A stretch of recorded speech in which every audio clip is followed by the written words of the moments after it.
नमस्ते बच्चों, सेठ विद्या मंदिर English high school and junior college में आपका स्वागत है।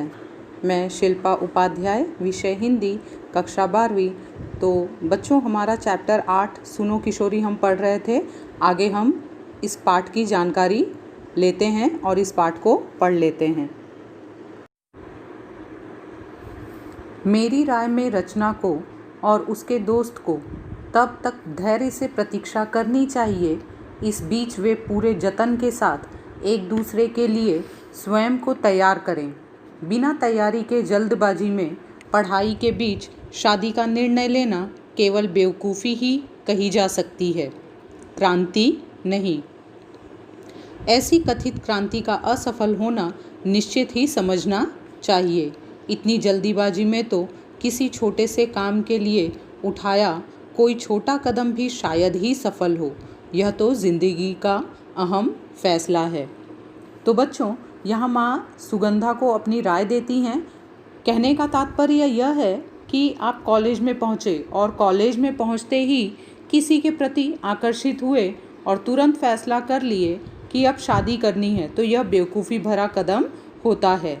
अन्यथा यह क्रांति नहीं होती है, वह जीवन भर की सज़ा बन जाती है तथा ऐसी शादी जीवन में कभी सफल नहीं हो पाती है। ऐसा कदम या ऐसा फैसला सोच समझकर ही करना चाहिए। माँ इस तरह से अपनी राय देती हैं। मैं समझती हूँ रचना की इस मूर्खतापूर्ण क्रांति में उसकी सहायता न करने का तुम्हारा निर्णय एक सही निर्णय है, पर तटस्थ रहना ही काफ़ी नहीं है। यदि रचना सचमुच तुम्हारी प्यारी सहेली है तो उसका हित अहित देखना भी तुम्हारा काम है, उसमें हस्तक्षेप करना भी। माँ यहाँ अपनी बेटी सुगंधा को समझा रही है कि तुमने बहुत अच्छा फैसला किया है कि रचना के इस मूर्खतापूर्ण निर्णय में साथ न देने का। यह काबिले तारीफ़ है, लेकिन एक अच्छा दोस्त होने के नाते ऐसे निष्क्रिय बैठे रहना या तटस्थ रहना काफ़ी नहीं है। तुम्हें कुछ करना होगा। एक अच्छे दोस्त का यह काम होता है कि वह अपने दोस्त के भलाई और बुराई को देखे। उसकी बुराई या उसका कहीं पर नुकसान हो रहा हो तो उसमें वह उसकी मदद करे। हस्तक्षेप करना चाहिए या अपना सुझाव देने के लिए दखल देना चाहिए। पर रचना को इसके लिए दोष देने व उसकी भर्त्सना करने से भी बात नहीं बनेगी। भर्त्सना मतलब बुराई या निंदा। किसकी? रचना की। बिगड़ जरूर सकती है। हो सकता है कथित प्यार के जुनून में इसका उल्टा असर हो और वह तुम्हारी बात का बुरा मानकर तुमसे कन्नी काटने लगे। इसलिए संभल कर बात करनी होगी और सूझबूझ से बात संभालनी होगी। कन्नी काटने का मतलब यह एक मुहावरा है बच्चों, किनारा कर लेना। कहने का अर्थ यह है कि रचना को अगर इसका दोषी मानेंगे, उसकी बुराई करेंगे तो बात और बिगड़ जाएगी।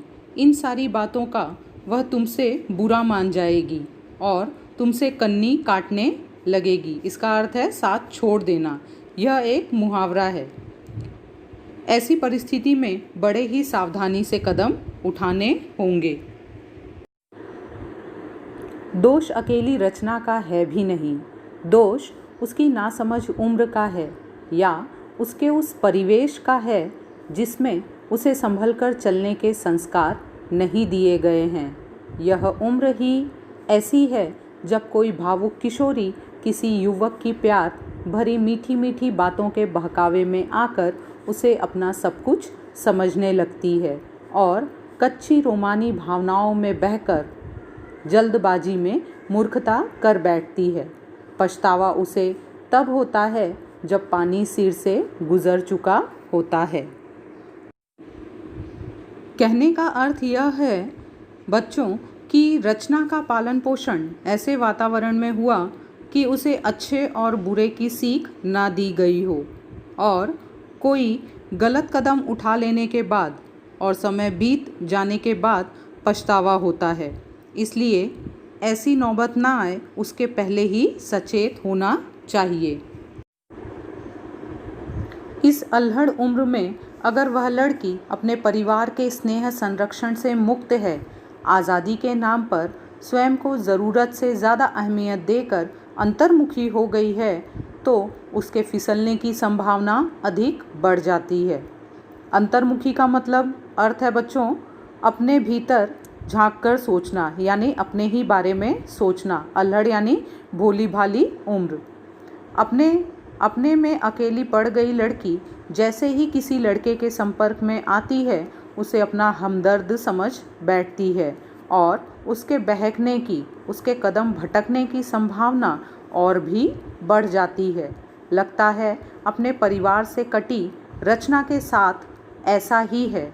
यदि सचमुच ऐसा है तो तुम्हें और भी सावधानी से काम लेना होगा, अन्यथा उसे समझाना मुश्किल होगा। उल्टे तुम्हारी दोस्ती में दरार आ सकती है। माँ यहाँ रचना के बारे में कहती है, रचना नादान है, उसकी उम्र कम है और यदि ऐसे में उसे परिवार का प्यार न मिल रहा हो, परिवार का साथ न मिल रहा हो तथा अकेलेपन का वह शिकार हो गई हो और वह अब सिर्फ अपने बारे में ही सोच रही है, अंतर्मुखी हो गई है, माँ अपनी बेटी सुगंधा को समझा रही है। ऐसी लड़कियाँ जो परिवार के प्रेम की कमी से किसी दूसरे लड़के के प्रेम जाल में फंस जाती हैं या उसकी बातों में आ जाती हैं, तो इनको समझाना इतना आसान नहीं होता, क्योंकि समझाए जाने पर वह बातों को उल्टे ही समझती हैं और ऐसे में जो है उसे सुधार पाना या समझा पाना थोड़ा मुश्किल हो जाता है। एक अच्छी सहेली के नाते तुम उसकी पारिवारिक पृष्ठभूमि का अध्ययन करो। अगर लगे कि वह अपने परिवार से कटी हुई है तो उसकी इस टूटी कड़ी को जोड़ने का प्रयास करो। जैसे तुम मुझे पत्र लिखती हो, उससे भी कहो वह अपनी माँ को पत्र लिखे।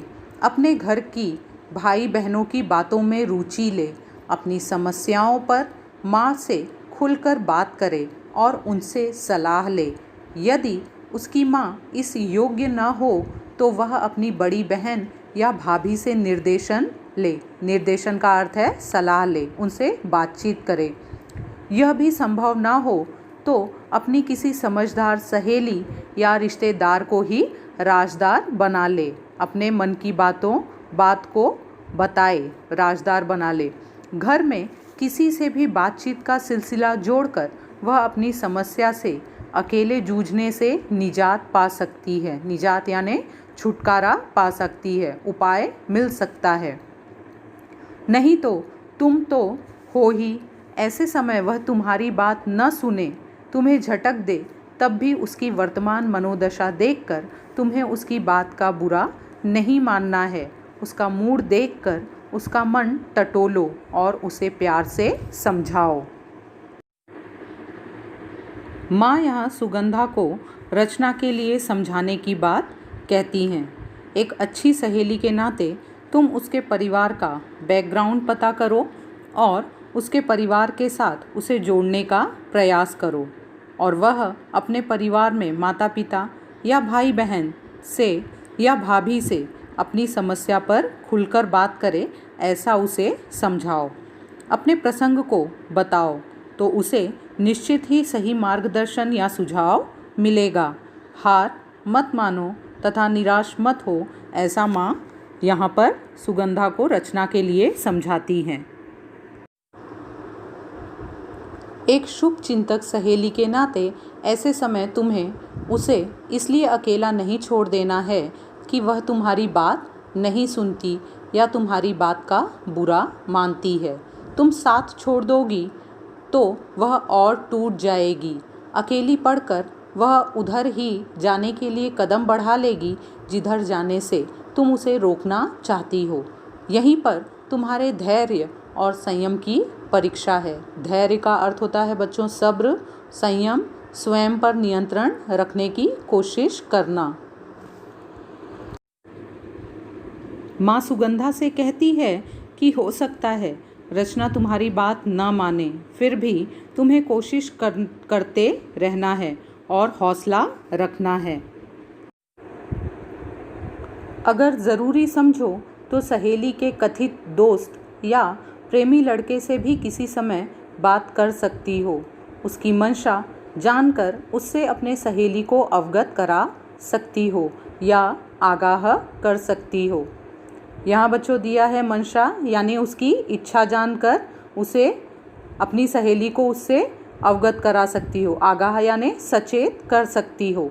यदि तुम्हें लगे कि लड़का निर्दोष है, निश्चल है, अपने प्यार में सच्चा या अडिग लगता है, तो दोनों को पढ़ाई के अंत तक प्रतीक्षा करने और तब तक केवल दोस्त बने रहने का परामर्श दे सकती हो, यानी सलाह दे सकती हो। कौन सलाह दे सकता है? सुगंधा। किसे? रचना को और उस लड़के को। माँ सुगंधा को कहती है कि तुम ऐसा सुझाव दे सकती हो कि जब तक उनकी पढ़ाई पूरी नहीं हो जाती तब तक वह सिर्फ दोस्त और दोस्त बनकर ही रहें। पर यहाँ भी तुम्हें सतर्कता बरतनी होगी। सतर्कता यानी सावधानी बरतनी होगी। रचना को विश्वास में लेकर दोस्ती के दौरान उससे कोई गलत कदम न उठाने का वायदा लेना होगा, वरना दूसरों की आग बुझाते अपने हाथ जला लेना कोई अनहोनी या असंभव बात नहीं है। इसलिए मैंने कहा है, यह तुम्हारी सूझ समझ की भी परीक्षा होगी। और एक बात यह मत समझना कि सलाह केवल तुम बेटी हो इसलिए दी जा रही है। यही सलाह कोई भी माँ अपने पुत्र को भी देगी। ये बातें बेटा बेटी के लिए समान रूप से लागू होती हैं। मैं इसके परिणाम की प्रतीक्षा करूँगी। अगले पत्र में जानकारी दोगी ना? तुम्हारी माँ। सुनो किशोरी पत्र संग्रह से यह पत्र लिया गया है। तो इस तरह से बच्चों हमने इस पाठ में देखा कि माँ ने अपनी बेटी सुगंधा को किस तरह से समझाया कि वह अपनी सहेली रचना के प्रेम प्रसंग को किस तरह से संभाले और उसे किस तरह से समझाए। माँ इस तरह से रचना की बात को लेकर सुगंधा को भी समझाती हैं। और आज की जो किशोरावस्था में कॉलेज में पढ़ने वाले छात्र हैं उनको भी समझाया गया है कि हमारी जड़ें हमारी परंपराओं से ही मजबूत होती हैं, हमारे अच्छे संस्कारों से ही मजबूत होती हैं। जो हमारे संस्कार होते हैं वह हमें अच्छे और बुरे के बीच के अंतर को समझाते हैं। उससे हमें पता चलता है कि कौन सा कदम उठाना चाहिए और कौन सा कदम नहीं उठाना चाहिए। अपने मुकाम तक, अपने उद्देश्य तक पहुंचने के लिए सबसे पहले पढ़ाई के लक्ष्य को पूरा करना चाहिए।